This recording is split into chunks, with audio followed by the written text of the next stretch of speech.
जय भीम दोस्तों, जय भीम बायोलॉजी रिसर्च सेंटर में आपका स्वागत है। आज मैं बात करूंगा लहसुन प्याज की उत्पत्ति, जो बहुत रहस्यमयी बात है कि लहसुन और प्याज की उत्पत्ति कैसे हुई, कब इसे किस रिसर्चर ने इसे खोजा, या धार्मिक लोग जो बताते हैं वो कितना सत्य है, ये कितना असत्य है। तो आज मैं यही टॉपिक में जानेंगे कि लहसुन की उत्पत्ति कैसे हुई। जो धार्मिक लोग बताते हैं कि राहु और केतु के नाम से राक्षस था, फिर उसे ब्रह्मा ने अपने सुदर्शन चक्र से मारा, जिससे उसके कोई मल बताता है, कोई अमृत बताता है। तो आज इसी के बीच में चर्चा करूंगा कि ये टॉपिक जो है लहसुन और प्याज की उत्पत्ति कैसे हुई, आप इसे वैज्ञानिक रूप में या वैज्ञानिक क्या माना है, इसी टॉपिक में मैं बात करूंगा।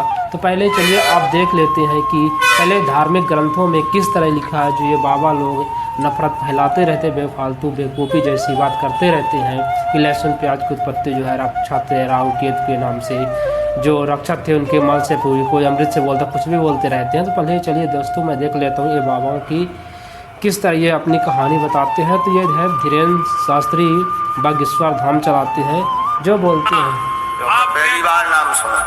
आप कहते हो कि प्याज और लहसुन का त्याग कर दे, तो इसमें दोष का है? मुझे नहीं समझ में आया अभी तक कि प्याज और लहसुन में दोष का है। वो जमीन में उगता है, जैसे आलू उगते हैं, मूली उगता है, वैसे तो हमारे जो भाव दूर करें। बहुत सुंदर। लो अब तुम माइक पकड़े रही हो नहीं में प्याज और लहसुन इसीलिए नहीं पाई जाती। बहुत सुंदर प्रश्न है। पहले नंबर तो इन्हें ताली बजा के धन्यवाद। प्याज और लहसुन इसलिए नहीं पाई जाती क्योंकि प्याज और लहसुन का जन्म गंदगी से हुआ, राक्षस के मल से हुआ, इसलिए वो गंध, उससे दुर्गंध बहुत आती है। तुमने देखा होगा खा के मुंह बसात, अगर बगल में वो खा के बैठ जाए अलग मुंह बसात। तो देवता अगर आना भी चाहे तो दुर्गंध के कारण देवता आ नहीं पाते हैं। हनुमान जी की कृपा हो नहीं पाती है क्योंकि वो राक्षस के मल से प्रकट हुई है, इसलिए प्याज और लहसुन खाना परिचित है। अब 75% देखिए दोस्तों, जैसे धीरेन्द्र शास्त्री ने बताता है, इनका शास्त्र जो कहता है कि लहसुन और प्याज की उत्पत्ति है राक्षस के मल से हुई है। तो ये तो है धीरेन्द्र शास्त्री राक्षस के मल से बता रहे हैं। और कुछ और सुन लीजिए दूसरे बाबा क्या बताते हैं। ये तो मल से बता दिए, अब दूसरे बाबा हैं दोस्तों, दूसरे बाबा को सुन लीजिए दूसरे बाबा क्या बताते हैं। समुद्र मंथन हुआ, तो समुद्र मंथन में मोहिनी भगवान ने सब देवताओं को अमृत पिलाया। तो देवताओं के बीच में एक राहु नाम का दैत्य चंद्रमा और सूर्य के बीच में जाकर देवता बनकर खड़ा हो गया। तो मोहिनी भगवान ने तो सबको अमृत पंक्ति वध पिलाया, तो राहु नाम के दैत्य ने भी वह अमृत धोखे से पी लिया। और जैसे ही पिया तो सूर्य चंद्रमा ने कह दिया ये तो राक्षस है। तुरंत भगवान ने सुदर्शन से सिर काटा। इतनी तेजी से सब हुआ कि राहु ने मुंह। देखिए दोस्तों, जैसे ये बता रहे हैं कि अमृत यानी लहसुन प्याज की उत्पत्ति है राक्षस राहु केतु के नाम से, जूठा है तो इस कारण से नहीं खाना चाहिए। या कि ये तो बोल रहे हैं अमृत, यानी अमृत से यानी कहीं मंथन चल रहा था, उससे अमृत यानी सुदर्शन चक्र से सिर काटा गया, उससे अमृत। ये तो बोल रहे हैं अमृत से, ये अमृत से पैदा करने की बात कर रहे हैं लहसुन और प्याज। और ये बागेश्वर बाबा तो उससे मल से पैदा कर रहे हैं। तो अब एक और बाबा सुन लीजिए दोस्तों कि एक बाबा ने और बताते हैं कि वो लहसुन प्याज की उत्पत्ति कैसे हुई। तो उनको भी सुन लीजिए दोस्तों, आप उन बाबाओं को जो लहसुन प्याज की उत्पत्ति बताते हैं। कुत्ते के नख से उत्पत्ति कुत्ते के अंडकोश से है, और लहसुन की उत्पत्ति कुत्ते के नख से है। उत्पत्ति कुत्ते के अंडकोश से है, और लहसुन की उत्पत्ति कुत्ते के नख से है। जैसे देखिए दोस्तों, ये बोल रहे हैं कि एक और बाबा बोल रहे हैं कि जो लहसुन और प्याज की उत्पत्ति ये बता रहे हैं कि कुत्ते के नख से और अंडकोश से लहसुन की उत्पत्ति हुई है। 3 बाबा हो गए दोस्तों। तीनों बाबा अलग अलग तरह के, इनके शास्त्र में पता नहीं कहाँ लिखा है कि ये अलग अलग बयान देते रहते हैं। जितने हैं जितने पता नहीं, शास्त्र सब तो बोलते हैं कि एक ही शास्त्र से, आयुर्वेद ऋग्वेद जो पुराने जो शास्त्र है इसी से बताते हैं कि ये सब एक है। सनातनी है, पुरानों करोड़ों साल पुराना है, पर इसमें सबने अलग अलग ये क्या बोल रहे हैं। अब दोस्तों अब देखिए एक और बाबा हैं वो क्या बोलते हैं।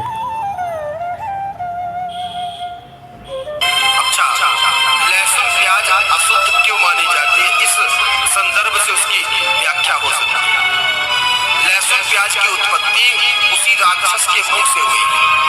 जब भगवान ने उसे अमृत पिलाया, उसने अमृत पिया, उसका अमृत गले तक गया था, तभी भगवान ने उसका सुदर्शन चक्र चला दिया।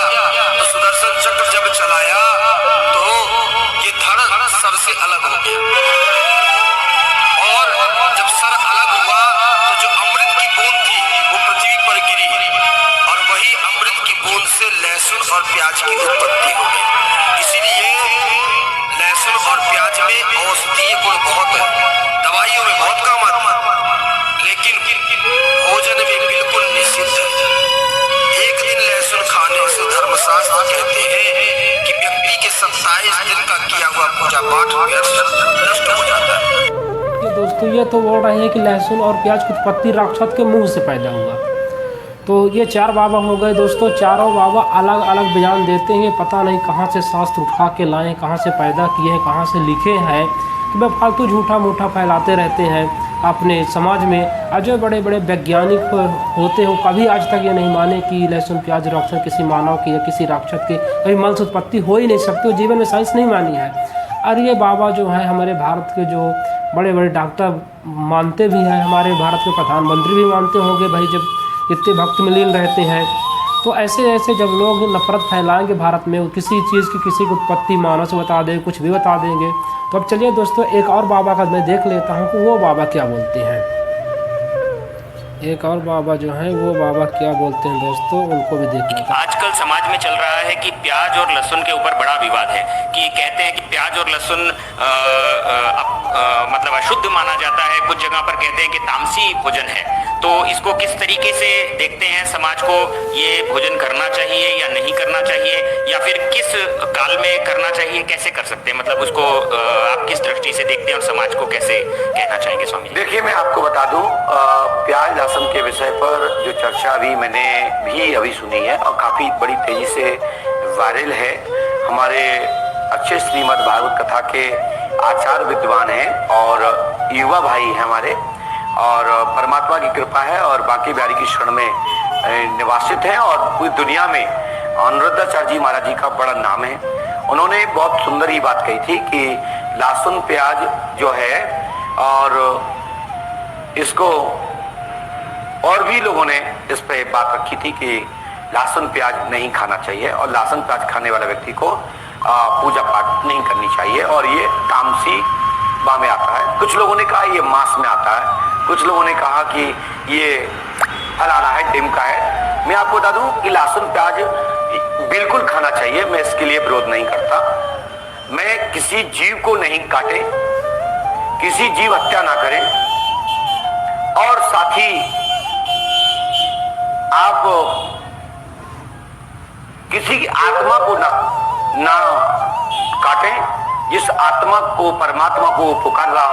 तो देखिए दोस्तों ये भी है, वहीं बागेश्वर धाम के आसपास कहीं रहते हैं ये भी बाबा, जो देखकर बता देते हैं कि तुम्हारी कितनी गर्लफ्रेंड है, कितने बॉयफ्रेंड है, तुम कितने लड़कों से बात किए हो, कितने संबंध में, तुम्हारी नौकरी लागेगी नहीं लागेगी। इनको तो अभी पता चलता है कि ये लहसुन प्याज की उत्पत्ति राहु केतु नाम के शास्त्र में है, जो ये देख के बता सकते हैं दोस्तों। ये देख के बता सकते हैं कि तुम किससे प्यार करते हो, किसके साथ तुम्हारा अफेयर है, तुम्हारा क्या है, ठिकाना फलाने सब बता सकते हैं देख के। पर इनको आज तक पता नहीं चला शास्त्र में कि लहसुन प्याज की उत्पत्ति भी होती है। इनको अनुरुद्धाचार के वजह से इनको पता चला। अब देख के इसी तरह जो बागेश्वर बाबा धाम होते हैं वो देख के बता सकते हैं कि इंसान का क्या नाम है, इंसान के बाबा क्या नाम है, इंसान के दादा का नाम क्या है। पर इनको आज तक पता नहीं चला कि लहसुन प्याज की उत्पत्ति कैसे हो गई। तो जिंदगी भर राहु केतु में रह गए, और साइंस आज तक राहु केतु के नाम से कुछ भी प्रूफ एविडेंट नहीं पाई है। इसके बाद भी कुछ भी बोलते रहते हैं, अनाप शनाप बोलते रहते हैं, लोग को बेवकूफ़ बना रहते हैं। शास्त्र कहता है कि लहसुन उत्पत्ति की जो होते हैं राहु केतु के नाम से होती है। तो देखिए दोस्तों ये जो 5 बाबा थे, 5 अलग। ये बाबा जो है एक पांडव के सरकार के नाम से चलाते हैं। ये बाबा कहते हैं कि लहसुन प्याज जो खाना चाहिए, 4 बाबा कहते हैं नहीं खाना चाहिए, एक बाबा कहता है कि खाना चाहिए। तो तुम्हारा शास्त्र किस तरह है कि 5 वे की बात करता है? शास्त्र तो एक ही है ना। तो ये क्या कर रहे हो? समाज को क्या सिखा रहे हो? और बोलते हो सनातनी हूँ, ब्राह्मण है, ढिकान फलान बताते रहते हैं। तो दोस्तों अब देख लिया कि इनकी क्या कहानी है, कैसे उत्पत्ति हुई, कैसे हुई। अब इसमें मैं दोस्तों अपना भी तर्क देना चाहता हूँ कि कैसे हो सकती थी ये, कैसे ये मना किया गया कि समाज न खाए जिससे नुकसान हो। तो दोस्तों पहले के जो साधु संत रहते थे वो जंगली एरिया में रहते थे, अपने परिवार और गृहस्थ से मुक्ति रहते थे साधु संत ऋषि मुनि। तो हो सकता है कि इनको इसलिए मना किया गया हो कि जो तामसी भोजन होता है इसमें बहुत सारे तत्व पाए जाते हैं, जिस कारण से मानव की जो हाइपोथैलेमस लेवल होता है वो बढ़ता है, मानव की जो इच्छाएं भी जागृत होती है, सेक्सुअल संबंध की ओर आकर्षित करता है शरीर में। मानव शरीर में गर्मी बने उत्तेजित होगा तो दूसरे स्त्रियों के प्रति वो आकर्षित होगा, या और सारे जुत्ते वगैरह होते हैं जो होता है, ये प्रॉब्लम होता है। तो हो सकता है कि इन्हें इसलिए मना किया गया हो कि कोई कहानी की हो, राहु नाम केतु का था या लहसुन खाता था, किसी तरह मार दिया, कोई कहानी रची गई जिससे कि साधु संत जो है लहसुन ना खाए। अगर इसका सेवन करेंगे तो इनके शरीर में गर्मी ये उत्तेजना जागृत होगी। जब उत्तेजना जागृत होगी तो स्वाभाविक बात है कि एक मानव अगर उत्पन्न लिया है और गर्म चीज़ खाएगा तो उसका सेक्सुअल फीलिंग आएगी, और जब सेक्सुअल फीलिंग आएगी तो अदर जाके राम रहीम जैसे कुकर में करेगा। तो इनका ये डिफिनेटन मेरे हिसाब से ये भी हो सकता है। पर ये कुछ भी बोलते रहते हैं कि इनका शास्त्र कहता है कि ये भी हो सकता है कि इनके बाबाओं को इसलिए मना किया गया हो कि ये प्रॉब्लम से वो बाबा पहले के ऋषि मुनि पता नहीं क्या क्या करते थे, उल्टा पुल्टा काम करते रहते थे, तो इसलिए भी मना किया गया होगा कि नहीं खाना चाहिए। मना किया, डरवाया गया होगा कि ऋषि मुनि किसी तरह ये मान जाए। उलूल जुलूल ये फैलाया गया था कि ऐसा हो सकता है, इससे खाओगे तो भगवान नहीं आएंगे, ढिकान में गुड़ दक्षिणा नहीं मिलेगा, ये विद्या शास्त्र दुनियादारी ये कुछ नहीं मिलेगा, लहसुन पे इसलिए तकना चाहिए, ये भी हो सकता है। तो दोस्तों ये सब झूठा है, सब गलत है, ये बेवकूफ़ बनाते रहते हैं। आप लोग इनको मानते रहते हैं कि देख लीजिए 5 शास्त्र, एक तो कह रहा कुत्ता के नाक और वृषण से पैदा हुआ, यानी उसके अंडाणु से। तो कैसे हो सकता है? कोई तो मल से बता रहा, कोई तो मुंह से बता रहा, कोई तो अमृत से बता रहा, कोई तो कहता है कहाँ खाना चाहिए। किसी को तो पता ही नहीं है कि अभी पता चला कि शास्त्र में ये भी लिखा लहसुन प्याज की उत्पत्ति है, बड़े सर्वजाता ज्ञानी बने हैं। तो दोस्तों आप लोग इस चीज़ को जानिए, वैज्ञानिक रूप से सोचिए, विज्ञान को मानिए, ये ढोकलासा मत करिए। जब ये कुछ भी इनको होता है तो इनको साइंस की काम देती है, साइंस के बल पर जी रहे हैं। 80-90% जो है व्यक्ति साइंस को यूज कर रहा नहीं। इसके पहले तो क्यों नहीं तूने खोज कर लिया था, क्यों नहीं बता देकर इतना है? तो आज तक वनस्पति जो विज्ञान है, बॉटनिक है, आज तक क्यों नहीं दर्ज हुआ बॉटनिक में? मैं तो आज तक पढ़ा, मैं बॉटनिक से MSc किया, तो मेरे को आज तक तो पता नहीं चला कि राहु केतु नाम का कोई रक्षक था कि कैसे उत्पत्ति हुई लहसुन प्याज की, आज तक तो पता नहीं चला मेरे को। तो क्यों तुम लोग इंडिया वाले जितने साधु महात्मा जितने हो मानते हो, तो क्यों आज तक नहीं छपवा पाया वनस्पति या बॉटनिक में बुक में? क्यों नहीं? और बोलते कुछ भी रहते हो कि इससे हुआ, इससे हुआ, इससे हुआ, ऐसे बोलते हो उलूल जुलूल बोलकर और अपना धंधा चलाते रहते हो। दोस्तों इनके झांसा मत आइए, कुछ भी बोल सकते हैं, कुछ भी कहते रहते हैं, अनाप शनाप बात। अब दोस्तों मैं बात करूंगा कि साइंस क्या बताती है, साइंस कैसे इसकी उत्पत्ति के बारे में बताती है, कैसे इसकी उत्पत्ति हुई, कैसे इसका विकास हुआ, कैसे इसके मतलब किस फूल से या कैसे इसके और जो इसमें रूपांतरण यानी परिवर्तन होता गया या कब इसे कहाँ पाया गया। आइए दोस्तों मैं वैज्ञानिक रूप से ये आपको बताएंगे कि लहसुन की उत्पत्ति कब हुई, कब कहाँ देखा गया, कब कहाँ पाया गया, किस शोधकर्ताओं और रिसर्चकर्ताओं का मानना है। तो दोस्तों अब मैं